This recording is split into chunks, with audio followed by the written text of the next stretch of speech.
Well, I'm not a stock picker, but No. indeed this market is very, very difficult, especially in the UK, obviously, where the consumer has like the lowest savings ratio since the 1960s already.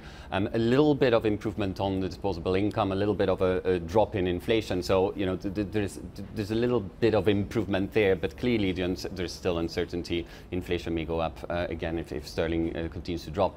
I think, you know, in terms of relative positioning and relative use, for example, of this whole fourth industrial revolution, you know, where you do your logistics better than others, where you cut your costs in that way, where you have a better offering online, you know, but indeed the offering online also means price competition, because we are all comparing prices. So it is a very difficult sector. And just to kind of add, before Eric comes in, and Karen will definitely want to come back as well, is when I go now to buy my toaster from that group, do I go to an Argos website, do I go to an Asda website, or do I go to a J. Sainsbury website, or is there going to be a fourth brand which they're going to invent to give me this toaster purchasing? You throw it in with your grocery order these days. You don't make a concerted effort to go to a store to buy a toaster. You just add it in when you're buying a whole bunch of groceries, and that's what Tesco, so that will be on the J. Ocado, Sainsbury website, so in which case the Asda and the Argos brand will not be needed anymore.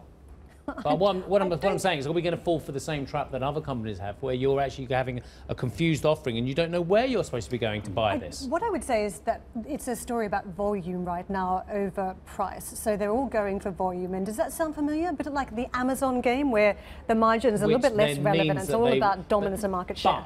Oh gosh, I'm sorry. We've got to bring the guests in. But the final point for me, and this is the final point, is Amazon is valued as a technology company. These are valued as retailers as well. If we're going to try and up the PE by making them look more technologically expertise and the fourth industrial revolution side of things, then we must realise as shareholders you're not going to get as much dividend and you're not going to get as much profitability. Gentlemen. Well, I think your later point about the tech company versus the retailer is absolutely critical here. So when I stand back and look at this, there are two big picture trends within this sector.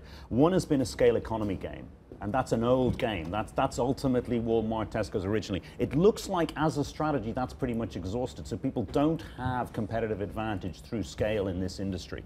The second thing is Amazon. This is really all about Amazon. And what I find fascinating about Amazon, if you stand back and think about what its broader implications are, it's actually very, very pro-consumer, and it's causing chaos in lots of other areas of the capital structure. So if you think capital versus labor, actually Amazon is attacking capital. It's forcing capital investment spending, which is unrelated to cyclicality or animal spirits, and is largely about industries being traumatized by Amazon coming after them. And of course, the fascinating thing is that Amazon is broadening its reach. I mean, it's just targeting more and more sectors.